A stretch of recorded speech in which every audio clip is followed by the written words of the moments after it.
سہل بن سعد سعدی رضی اللہ عنہ نے بیان کیا کہ ایک غزوہ خیبر میں نبی کریم صلی اللہ علیہ وسلم اور مشرکین کا مقابلہ ہوا اور خوب جم کر جنگ ہوئی۔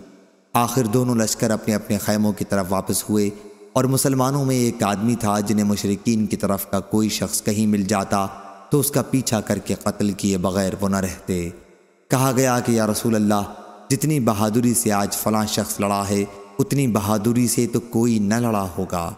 حضور صلی اللہ علیہ وسلم نے فرمایا کہ وہ اہل دوزخ میں سے ہے۔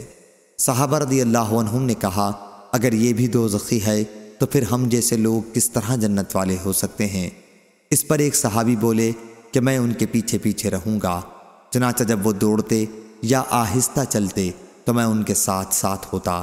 آخر وہ زخمی ہوئے اور چاہا کہ موت جلدی آ جائے، اس لیے وہ تلوار کا قبضہ زمین میں گاڑ کر اس کی نوک سینے کے مقابل کر کے اس پر گر پڑے۔ اس طرح سے اس نے خودکشی کر لی۔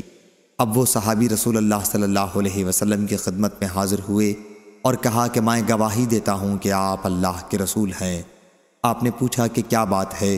انہوں نے تفصیل بتائی تو آپ نے فرمایا کہ ایک شخص بظاہر جنتیوں جیسے عمل کرتا رہتا ہے حالانکہ وہ اہل دوزخ میں سے ہوتا ہے، اسی طرح ایک دوسرا شخص بظاہر دوزخیوں کے سے عمل کرتا رہتا ہے حالانکہ وہ جنتی ہوتا ہے۔ صحیح بخاری حدیث نمبر 4207۔